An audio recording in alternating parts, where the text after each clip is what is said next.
As far as history is concerned, one may consider archaeology and excavation to perhaps be the holy grail of all of historical study. It's how we know about everything from Greece to Rome to India to China, which is where we return today, as we discuss how the archaeological record can inform us much about the Shang Dynasty of China. So without further ado, good morning, good afternoon, good evening to you lads and ladies around the world, and welcome back to our series on the Shang Dynasty of China, where today we discuss what the archaeological record and the records we have recorded perhaps after the Shang Dynasty can tell us about this perhaps more concrete of China's ancient dynasties. But before we can delve into the more interesting side of things, we first must get the boring technical stuff out of the way first. For in order to decipher the archaeological record behind the Shang Dynasty of China, one must consider what sources are available to us. And the types of source can differ. For example, from excavations we have sites like the tomb of Fu Hao, the great female general who was said to have led the Shang's armies to great heights under the rule of the Shang Emperor Wu Ding. And sites such as these are invaluable when uncovering the history of a particular people, area, or political entity, particularly concerning an era of time that occurred over 1,000 years ago, and so therefore written records may be few and far between as a result. Just to give you an example, the way in which a person was buried, where they were buried, and also what items they may have been buried with, because of course we're talking about a tomb at the moment, may reveal much about how a person lived, how they were regarded by wider society, and also their accomplishments. And if we're lucky, we may find written inscriptions and records buried alongside them. In the case of the tomb of Fu Hao, objects found within her tomb point to the possibility that she was wealthy and had a high standing within the social order, particularly in the royal court in the Shang Dynasty of China. Furthermore, the remains of several dogs and human beings have even been found inside Fu Hao's tomb, which point to the possibility of human sacrifice, which may relate to the fact that Wu Ding was said to have made sacrifices at the tomb of Fu Hao when it seemed that the Shang Dynasty was in peril. So through this, we've opened the possibility that Fu Hao was wealthy, that she had a high social standing, and that she was obviously of great importance even to those in high places such as Wu Ding himself. That there was just a little taster exercise to give you an idea of just how important excavated sites can be in the study of wider history. Anything from temples to tombs to burial sites, and also what can be found in and amongst these sites, can tell us a fair amount about the history of certain people, peoples, political entities, cultures, societies, and importantly acts as a springboard into further study of specific sites, peoples and societies in history. Because if sites like the tomb of Fu Hao had not been rediscovered, would there even be a study of history into the Shang Dynasty of China? Through other sources, even without excavated sites such as these, it is still possible, however. Here then, we approach the all-important realm of textual sources. Written accounts, records, journals, diaries. If it's written down, it counts, it's going on the records. Even if you yourself keep a journal or diary, who knows, if it survives the test of time, that might be a historical source in a museum. Just make sure you scribble out any secrets for the love of the gods, because that will most definitely come back to bite you. Just ask pretty much any historical figure, they'll probably tell you the same thing.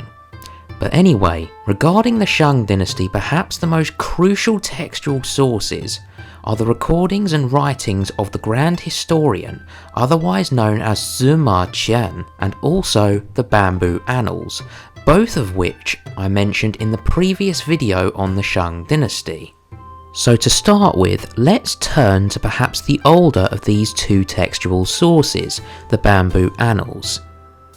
Now, first and foremost, the Bamboo Annals are a chronicle of ancient China, collected supposedly from court records written on bamboo strips, perhaps dating from as early as the Shang Dynasty all the way up until circa 299 BCE, meaning that these records cover around 2,000 years of ancient Chinese history. But here is where we reach our first snag in the road, and that is because the texts known as the Bamboo Annals that we have today are not the originals, or at least they are not believed to be the originals.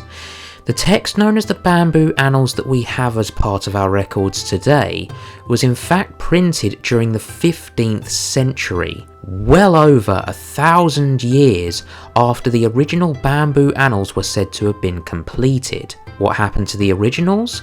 Well, apparently they were lost sometime during the Shang Dynasty of China, and it has been estimated by scholars that the history written down in the original Bamboo Annals may have been edited and changed in order to paint certain rulers, leaders and officials in a bad light. And believe me, this is not the only part of history where this happens, for this kind of act is also quite common in ancient Rome, when we get onto them eventually. So for now, let's turn to our second valuable textual source on this time, the writings of the grand historian Sima Qian. So to give a bit of background, the records of the grand historian, otherwise known as Xu Qi, were completed circa 94 BCE, during which time the Han Dynasty ruled China. But here at first it seems we approach another problem with this source. For the year it was written, 94 BCE, was roughly 900 years after the collapse of the Shang Dynasty. However, this is where it gets interesting, for Sima Qian clearly outlines the names of 30 rulers of the Shang Dynasty, 23 of which have been confirmed to be accurate, for these names were found on inscriptions in a source known as the Anyang Bones. And this can be perfectly summarised in the words of Joseph Needham, one of the founding fathers of UNESCO, in his work Science and Civilization in China. Quote, "It was commonly maintained that Sima Qian could not have adequate historical materials for his account of what had happened more than 1,000 years earlier. One may judge of the astonishment of many, therefore, when it appeared that no less than 23 of the 30 rulers' names were to be clearly found on the indisputably genuine Anyang Bones. It must be, therefore, that Sima Qian did have fairly reliable materials at his disposal, a fact that underlines the deep historical mindedness of the Chinese, and that the Shang Dynasty is perfectly acceptable." Close quote. From this, therefore, we may discern just how valuable textual sources can be when they are available to us on a certain period in history. Of course, as with the records of the Grand Historian, sometimes physical sources can help when backing up the information contained in them, and also we must be careful of bias and propaganda that can sometimes find their way into textual sources, like that of the more modern copy of the Bamboo Annals. And speaking of physical sources and the Anyang Bones in particular, at last it is time to get into the interesting stuff on what the archaeological record can inform us about the Shang Dynasty of China. So if you managed to sit through however many minutes of me going on about sources and the way they work, then here's your award, kiddos. To begin with, the Shang Dynasty is sometimes credited as being the age where a few important aspects of Chinese culture were first established. For example, the famous lunar calendar was said to have first been mapped out during this time, and is the sole reason why a Lunar New Year, or Chinese New Year as it's called in some parts of the world, falls on a different day each year. This early calendar system was perhaps one of the most highly developed for its time, consisting of 360 days in total, forming a total of 12 months in a year, therefore incredibly close to calendars we use today. The emperors of the Shang used this calendar in order to make pronouncements of when to plant and harvest crops throughout the cycle of each year. And furthermore, as a result of this calendar, writing symbols for the words moon and month developed. As a result, it can be implied that the Shang Dynasty was where the famous Chinese writing system of pictographs first began to take shape, with that same symbol for moon and month still being in use to this very day. Meaning that the Chinese writing system to someone like me who was born in the Western Hemisphere is as old as it is terrifying to look at. But as for what this language was written on, we have bones and also tortoise shells, where we get records for the Shang rulers, such as the Anyang bones mentioned earlier. And speaking of the Anyang bones, we next come on to the subject of divination, something it appears was central to the making and conducting of policy within government in the Shang Dynasty. For you see, bones were inscribed upon during the practice of divination in the Shang court. Now, divination in the Shang Dynasty, it appears, was incredibly important, particularly a certain type of divination known as pyromancy. During this process, a piece of bone was inscribed or painted upon, the contents of which contained a question, perhaps about anything from agriculture to the weather, from even as simple as why does the king have a headache. These pieces of bone were then heated or set on fire until they reached a desired shape, and during this process the bones themselves would crack, and those said to have the gift of foresight would then interpret these cracks and therefore refer these answers to the people who asked the questions. And who were they asking? Namely, divine entities or even ancestors. That's right, we have the beginning of ancestor worship in the Shang Dynasty. These used bones were then stored in pits as a form of archiving, which may be why they have survived for so long enough for us in our age to dig them up and interpret them ourselves as historical records of a dynasty which disappeared a long time ago. And speaking of sources for this era, we come on to perhaps the final development under the Shang Dynasty, that of bronze, jade and pottery work.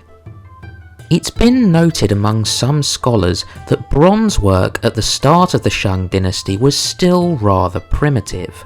But with the advancement of bronze working technologies such as fired clay moulds, more intricate designs and models could be created. So much so that we are now left with bronze figurines from this time with incredible detail.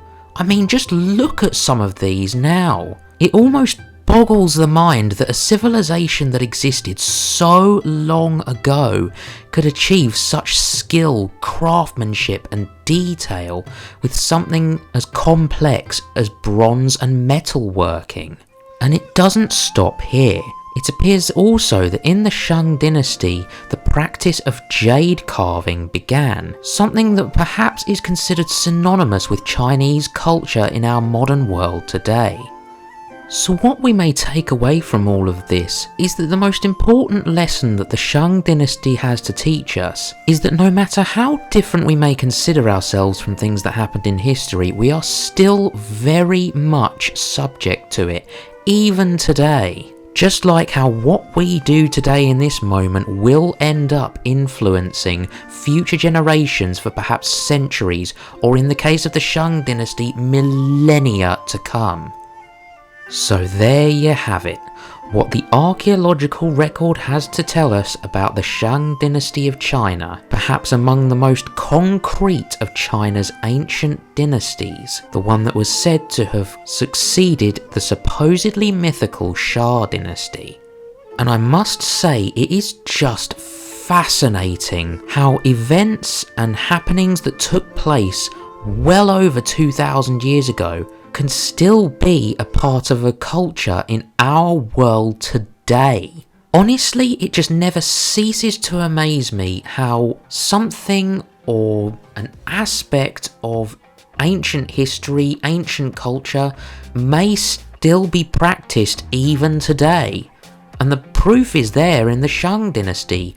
Jade carving is still practiced today. Some of the pictograms that made up the Shang language are still in use today. Honestly, it's incredible. So with this in mind, our coverage of China's history throughout the ages will continue with the rise of the Zhou Dynasty, the dynasty that gave birth to 3 important philosophies connected to China itself. So if you enjoyed this video, perhaps consider leaving a like and make sure you're subscribed so you don't miss out on more updates concerning the history of our world and its cultures as part of the Grand Portfolio. But for now though, I'm Lewis of the Grand Portfolio, and thank you for watching.